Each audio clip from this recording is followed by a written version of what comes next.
Mēs uzklausīsim svēto rakstu lasījumus. Un pirmais lasījums ir no pravieša Iesaijas grāmatas 51. nodaļas, sākot ar 1. pantu. Klausies manī, kas dzenaties pēc taisnības, kas meklējat kungu. Lūkojieties uz klinti, no kuras izcirsti uz izrakto bedri, no kuras ņemti. Uzlūkojiet savu tēvu Ābrahāmu un Sāru, kas jūs dzemdējusi. Viņš bija viens, kad es viņu aicināju, un es svētīju un vairoju viņu. Gan kungs mierinās Ciānu, viņš mierinās tās drupas, tās tuksnesi par ēdeni pārvērtīs un kailatni par kunga dārzu. Tur būs līksme un prieks, pateicība un dziesmas. Klausies manī, tu mana tauta, atdari ausis mana cilts, jo no manis nāks bauslība, un mana tiesa kā gaisma atspīdēs tautām. Mana taisnība tuvu, jau klāt mana glābšana, mans elkonis tiesās tautas, piekraste jau gaida uz mani, tur cer uz manu elkoni. Celiet uz debesīm savas acis un lūkojiet lejup uz zemi. Debesis gaisīs kā dūmi, un zeme tiks novalkāta kā drāna. Tās iemītnieki izmirs kā knišļi, bet mana glābšana būs mūžīga, un mana taisnība nezudīs. Tā kunga vārds. Pateicība Dievam. Jaunās derības lasījums ir no Pāvila vēstules romiešiem 8. nodaļas, sākot ar 31. pantu. Ko lai mēs par to sakām? Ja Dievs par mums, kas būs pret mums? Kā tad viņš, kas savu paša dēlu nav saudzējis, bet atdevis viņu par mums visiem, līdz ar viņu nedāvās mums visas lietas? Kas apsūdzēs Dievu izredzētos? Dievs tos taisno. Kas tos pazudinās? Ir taču Kristus Jēzus, kas miris, vēl vairāk, kas augšām cēlies, kas ir pie Dieva labās rokas un kas aizstāv arī mūs. Kas mūs šķirs no Kristus mīlestības, vai bēdas, vai nelaimes, vai vajāšanas, vai bats, vai kailums, vai briesmas, vai zobens? Tā kā ir rakstīts, tevis dēļ mēs augu dienu topam nodoti nāvē, mēs esam pielīdzināti kaujamām avīm. Bet visā tajā mēs pārēm esam uzvarētāji, pateicoties Kristum, kas mūs ir mīlējis. Un es esmu pārliecināts, ka nec nāve, nec dzīve, nec eņģeļi, nec varas, nec tagadne, nec nākotne, nec spēki, nec augstumi, nec dziļumi, nec kāda cita radīta lieta mūs nespēj šķirt no Dieva mīlestības, kas ir Kristu Jēzu mūsu kungā. Tā kunga vārds. Pateicība Dievam. Žēlstība jums un miers no Dieva, mūsu Tēva un no kunga Jēzus Kristus. Lasījums no Jēzus Kristus evaņģēlija, ko ir pierakstījis svētais Lūkas. Tā saka tas kungs: nebīsties, tu mazais ganāmais pulciņ, jo jūsu tēvs ir nolēms jums piešķirt valstību. Pārdodiet savu īpašumu un izdaliet to nabagiem, gādājiet sev naudas makus, kas nepaliek veci, neizsīkstošu mantu debesīs, kur zaglis nevar piekļūt un ko kods nevar maitāt. Jo kur jūsu manta, tur būs arī jūsu sirds. Lai jūsu gurni ir apjosti un jūsu lāpas, lai deg. Esiet līdzīgi ļaudīm, kas gaida savu kungu no kāzām pārnākam, lai tam tūdaļ varētu durvis atvērt. Kas tad nāks un klauvēs? Svētīgi tie kalpi, kurus kungs pārnākot atrod nomodā. Tiešām es jums saku, ka viņš apsejas priekšautu, to apsēdinās, apstaigās visas un tiem kalpos. Un ja viņš nāktu nakts vidū vai pirmajos gaiļos un tos atrastu nomodā, svētīti tie. Bet to ziniet. Ja nama kungs zinātu, kurā stundā nāks zaglis, viņš neļautu tam ielausties savā namā. Tāpat arī jūs esiet gatavi, jo cilvēka dēls nāks tādā stundā, kad jūs to nedomājat. Āmen. Tie ir svēto rakstu vārdi. Slava Tev, Kristu! Visspēcīgais un mūžīgais Dievs! Mēs Tev šajā gadumijā tiešām pateicamies par šiem vārdiem, kurus Tu mums dodi kā iedrošinājumu. Dod, ka mēs varam savu dzīvi balstīt uz Taviem vārdiem, ka mēs Tavos vārdos varam saņemt to iepriecu, to iepriecinājumu, kuru mēs nekur šajā pasaulē nevaram rast kā vienīgi Tevi. Dāvā mums tādu ticību. To izlūdzamies Tava dēla, mūsu kungu un pestītāja, Jēzus Kristus vārdā. Āmen. Lūdzu, sēdieties.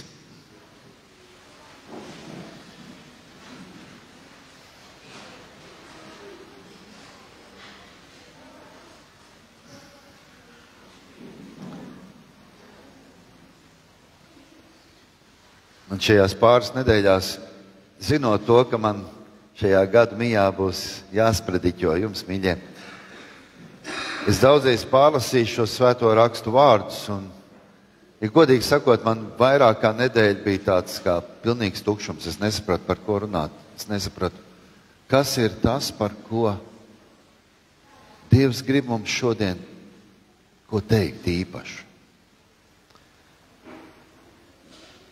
Un tā sanāca, ka pēc Ziemassvētkiem uzreiz mums padeva ziņu kādu mums radiņu, kad aizgājis kāds vīrs 85 gadu vecumā mūžībā Ziemassvētkos.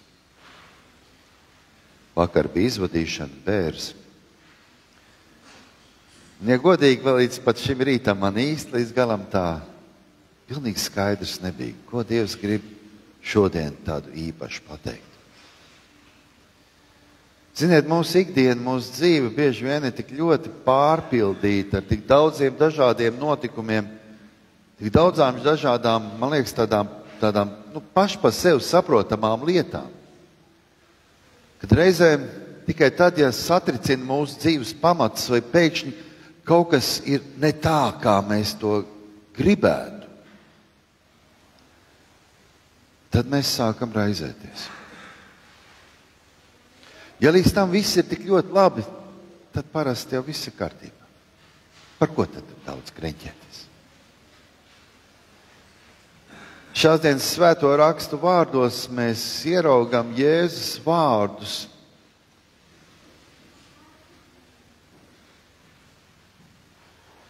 kur Jēzus saka saviem mācekļiem, redzēdams viņu nemieru.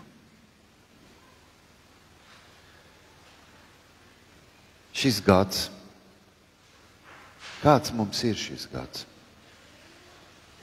Mēs noteikti varētu to apsēsties kādā klusā vietā vai iededzinot svecīti, vai vienkārši esot kaut kur vienatnē ar sevi kopā, atcerēties to, kas šajā gadā ir tāds īpašs noticis. Un domāt par lietām, kas mūs sagaida nākotnē. Līdzīgi arī mācekļi, redzēdami un dzirdēdami daudz ko no Jēzus, viņi sāk uztraukties. Kāda būs mūsu nākotne? Mācekļi nav īsti pārliecināti par to, kam viņiem ir jābūt gataviem, uz ko. Vai mēs esam maz pārdomājuši lietas, kas varētu notikt kaut kad nākotnē, kaut kad tuvākā vai tālākā nākotnē? Un tas varbūt nav tas pareizākais jautājums šodien mums, kas mums būtu jāuzdod, bet tomēr mūsu prātos bieži vien gluži tā kā tāds dzirkstels izsprāgst. Kāds būs nākamais gads? Kādu mēs viņu ieraudzīsim? Ko Dievs mums atkal ļaus piedzīvot? Satraucoši. Dažkārt, tad, kad mēs dzirdam kādas notikumus šai pasaulē, Līdzīgi tāpatām, kā lasot jaunākās ziņas, dažkārt mums ierodas šaubas. Visapkārt ir nemieri, karš, kas iespējams mūs var apdraudēt pat tuvākā nākotnē. Ir kādas lietas, kas mūsu dzīvē iespējams notiks tuvākā vai tālākā nākotnē, vai tās būtu kāda ārsta izteikts prognozes, vai kādi notikumi, kas mums ir pakārtojušies mūsu dzīvē, un mēs jau zinām un gaidām, ka tas tūlīt notiks, vai arī pēc kāda mirkļa. Iespējams, kādas priecīgas ziņas, iespējams, ka kāds bērns nāks pasaulē, un mēs jau to zinām un gaidām. Varbūt vēl kādas ziņas par darbu, varbūt ne tik droši ziņas. Varbūt kaut kas tāds, ko mēs nelabprāt gribētu ielaist savā dzīvē. Kāda būs mūsu nākotne? Kas mūs sagaida? Jēzus redzēdams savu mīļo mācekļu raizes un domas, viņš saka, neuztraucies par to. Dievs par tevi parūpēsies. Un jāatzīst jau, ka tādā brīdī varbūt mūsos liekas, tad mēs šaustīsim sevi, teiksim, ai, kā tad tu tā, kāda ir tava ticība? Kāpēc tevī ir tik daudz nemieru? Bet jāsaka, ka mēs neesam ne pirmie, ne pēdējie, kas uztraucamies par to. Man šķiet, ka tā ir tāda cilvēciska cilvēka būtība. Bija kāds vīrs, rakstnieks, Alvins Toflers. Viņš jau vairāk kā pirms 50 gadiem viņš ir publicējis kādu grāmatu, kas ir, var teikt, ārzemēs ļoti populāra, un arī dažkārt arī joprojām daudz uz viņu balstās, un viņi saucās Nākotnes šoks, jeb angliski Future Shock. Viņš šajā grāmatā ir rakstījis tādu tēzi, ka nākotne mums tuvojas ar tādu ātrumu un intensitāti, ka mums ir grūti ar to tikt galā. Tas, ko viņš ir rakstījis, tas izraisīja ļoti tādas ievērojamas un milzīgas sarunas, tieši tāpēc, ka cilvēki mēs baidāmies no ļoti straujām izmaiņām, pārmaiņām, ar kurām mēs saskaramies mūsdienu pasaulē. Un šīs sajūtas, ka nākotnē mums var kas uzbrukt daudzos tādos veidos, kurus mēs nespējam vai nevaram kontrolēt, tas mūsos rada milzīgu nemieru.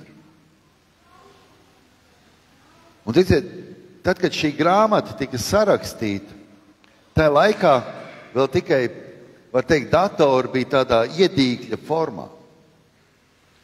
Nebija ne mobilo telefonu, nebija automašīna, kas pašas brauc. Pat mikroviļņu krāsnes viņiem bija jaunums. Un tomēr tas laiks, tas pārmaiņu laiks tik ļoti ir pātrinājies. Un nākotne šķiet tik neticama. Un patiesību sakot, ar vienu biedējošu. Protams, mums lielākajai daļai no mums iespējams ir jāsatraucās par kādām nākotnes lietām daudz personīgāk. Mēs uztraucamies par sevi, mēs uztraucamies par saviem mīļajiem, mēs uztraucamies par savām ģimenēm. Un tad mēs sākam domāt daudzos dažādos veidos. Daži domā, ignorējot visu to, kas apkārt notiek. Daži dzīvo pagātnē, tajos vecajos labajos laikos, kad mēs augām, tā nebija. Vakar bija jādzird ļoti daudz interesants tāds stāsts par to, par aizgājušiem, parasti saka, vai nu labi, vai neko. Bet tajā brīdī bija tā, ka viņi runāja par visādām lietām. Viņš saka, tā kā mēs augām, tā nebija. Un tad es teicu, šitie pantiņi tik ļoti dzirdēti un tik daudzreiz ir dzirdēts par to, ka tagad šis laikmets ir savādāks un daudz kas ir mainījies. Mēs gribam dzīvot vecajā laikā, tajā laikā, kad mēs, es pats atceros pirms dievkalpojuma, es vēl atcerējos, mēs taču devāmies svētceļojumos daudz kur riņķī, un mēs braucām uz Lisabonu un Vīni, Austriju, tur, kur šobrīd atrodas mūsu mācītājs Raimonds. Vēl kur. Cik daudzās vietās mēs atceramies to viens otru, kā mēs devāmies kopā, kā mēs sadzīvojām viens ar otru. Mums nebija ne tāda līdzekļa nekas, bet mēs devāmies. Cik daudz kur piedzīvojām tādu patiesu Dievu žēlstību un svētību un pasargātību. Vai tas ir šodien? Vai mēs dažkārt dzīvojam šodienā? Vai tā nav? Cik daudzkārt mēs izbaudām šodien, nedomājot par to, kas būs rīt, kas būs parīt. Arī tas dažkārt liekas tā viegli prātīgi. Bet daudz tomēr nestoties uz to, domājot par nākotni, cenšas uzzināt, ko tā nesīs. Ir kāds profesors Jevgeņijs Nīda, kurš raksta, ka 30% pasaules iedzīvotāji regulāri vienā vai otrā veidā konsultējas ar dažādiem horoskopiem vai astrologiem, lai noskaidrotu, kas mūs sagaida nākotnē.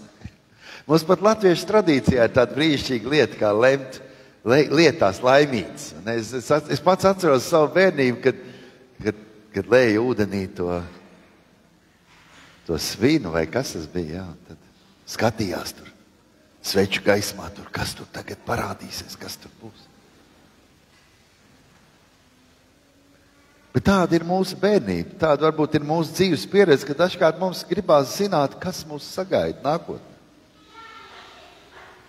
Citi varbūt ņirgājoties taisni par šādu mājiņticību, cenšas saprast, ko sagaida nākotnē, meklēdami to zinātnē. Proti zinātni, kas ir tāda vesela zinātnieku skola, saucās futūristi, kur mēģina izmantot statistiku, zinātnisko analīzi, lai prognozētu, kas notiks nākotnē, vispārējās tādās tendencēs, ja ne tādās konkrētās detaļās. Viduslaiku vēstures pētnieks Kolins Moris reiz atzīmēja, ka zinātne ir tikpat neadekvāta kā astroloģija. Viņš raksta, lai prognozētu nākotni, viņš ierosina, ka ja datori būtu pastāvējuši 1872. gadā, kad zirgs bija galvenais pārvietošanās līdzeklis, kāds eksperts noteikti tad būtu noteicis, ka līdz 1972. gadam pasauli 7 kaut kādi, nezinu, tie varētu būt metri dziļumā,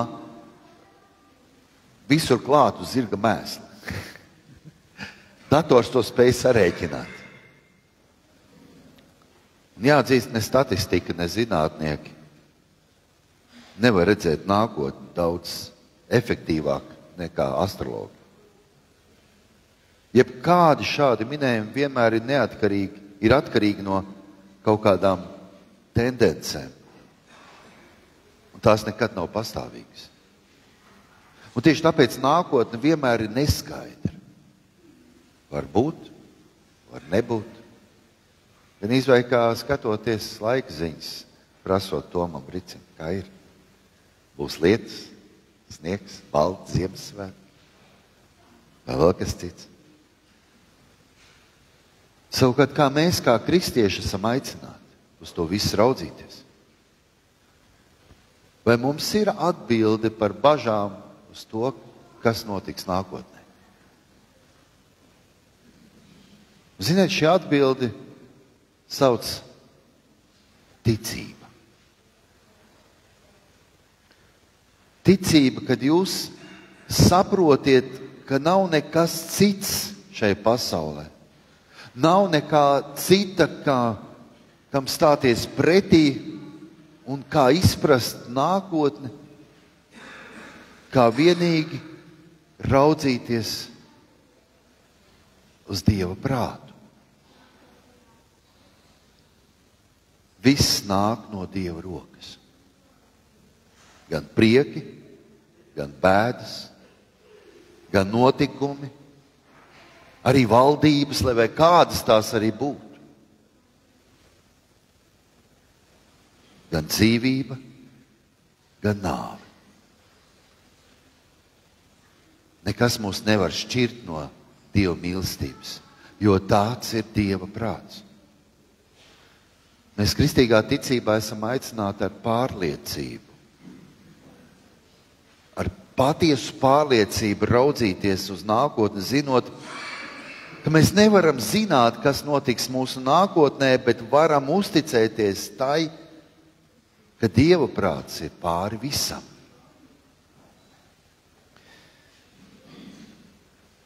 Vēstulē ebrejiem ir rakstīti kādi interesanti vārdi. Tur stāsta mums kādu brīnišķīgu lietu, kad visi mūsu senči ticībā ir teikuši, ka atzīstot, ka viņi ir svešinieki un piedzīvotāji šeit virs zemes. Vecajā derībā ļoti interesants vārds ir apzīmēts taisni lietojot šo vārdu piedzīvotāji. Proti, tie ir cilvēki, kas pastāvīgi ir ceļā. Tas nozīmē, ka tam, ko mēs piedzīvojam tagad šajā bieži satraucošajā pasaulē, tam nav pēdējais vārds. Kristīgā ticība vienmēr skatās uz priekšu, vienmēr raugās uz nākotni, nevis ar bailēm, bet ar cerību, zinot, ka Dievs šādi īstenos savu patieso nodomu. Iespējams, es esmu stāstījis šo notikumu, bet es joprojām man viņš ir spilgtā atmiņā par to, ka tad, kad es biju jauns, mēs dziedājām liturģiskajā korī šola, mēs devāmies arhibīskapam līdzi uz dažādām vietām, kur palīdzējām viņam kalpot, dziedot un slavējot Dievu, dziedot psalmus un daudz ko citu. Mēs satos vienos tādos, tie bija vai Ziemassvētku, vai arī tādu pat gadu mīgi kā tagad, ka mēs devāmies uz kādu meža baznīcu, var tā to nosaukt. Tādā meža vidū bija baznīca. Un bija vēl naktis, kad mēs noslēdzām šo dievkalpojumu. Tad, kad mēs braucām mājās, tad mums arhibīskaps pienāca klāt un teica, brauciet prātīgi, lai Dievs jūs pavada. Un ziniet, ka Dievam uz jums ir lieli plāni. Tie bija tādi svētības pilni vārdi, kur joprojām skan manās ausīs. Ka Dievam mums šajā dzīvē, Dievs mums ir uzlicis lielus plānus, lielas cerības, kurš, ja mēs ļausim, Dievs mūsos piepildīs. Ticība. Tas ir ceļojums. Pat ja mēs varbūt fiziski paliekam savās vietās, bet mēs vienmēr esam šajā kustībā. Caur viena dzīves posmu uz nākamo, no viena kāda kāpuma uz nākamo kritumu, iespējams, vai kāpumu. Tā kā no kalniem tā. Uz augšu, uz leju. No vienas cilvēciskas pieredzes uz nākamo. Mēs esam vienmēr šajā ceļā, šajā ceļojumā. Un tas nozīmē, ka mēs vienmēr ar nepacietību gaidām to, kas notiks rīt. Un to, ko nesīs rītdiena, ko nesīs nākamais gads. Un tieši tāpēc mums ar vienu mūsu sirdīs ir šī lūkšana.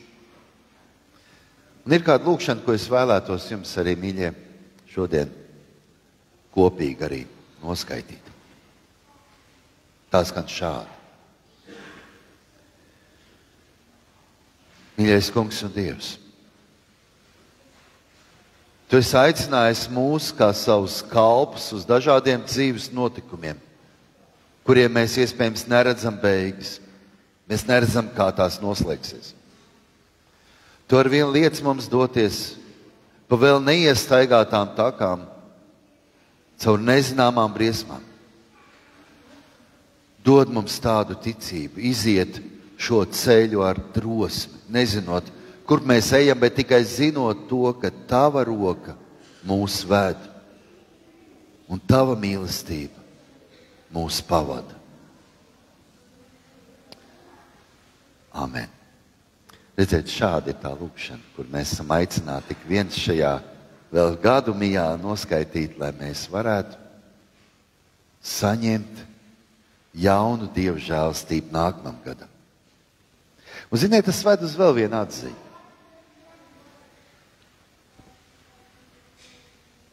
Mūsu nākotne pieder Dievam. Un par tiem, kas dzīvo ticībā, saka, ka Dievs nekaunas saukties par viņu Dievu. Patiesi viņš tiem ir sagatavojis pilsētu. Un tā kā viņš ir mūsu Dievs, mums nav jābaidās no tā, kas var notikt nākotnē. Un ir vēl kāds citāts, ko es vēlos jums nolasīt vēl pavisam priekšā. Es neesmu pārliecināts, kurš to ir teicis, es tā arī neatradu šī citāta avotu un autoru, bet viņš ir ļoti skaists. Es nezinu, kas būs nākotnē, bet es zinu, kam būs nākotnē. Dzirdiet to vēlreiz. Es nezinu, kas ir nākotnē, bet es zinu, kas tur nākotnē. Tas ir Dievs, kurš nekaunas saukties par mūsu Dievu, kurš mūs mīl, kurš mūs vada un tur visas mūsu dienas.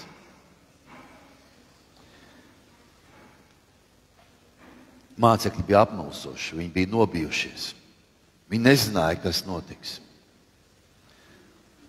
Un šodien šajā Lūkas evaņģēlija rakstu vietā viņi arī bija noraizējušies par ikdienišķām lietām, par to, ko ēdīs, kā izdzīvos, ko ģērbsies, par ikdienišķām lietām. Un iespējams viņi bija arī noraizējušies par to, kurp vedīs viņu sekošana Kristum. Taču Jēzus uz viņiem raugoties iespējams pat uzsmaidīja. Viņš saka, nebīsties, mazais ganāmais pulks. Nebīsties. Jo jūs tēvs labprāt jums dāvās savu valstī. Ziniet, tas ir ticības auglis un veids, kā mēs, kristieši, varam skatīties un skatāmies uz nākotni. Mēs piederam Dievam. Un arī nākotnē. Arī nākotne pieder Dievam. Nebīsiet.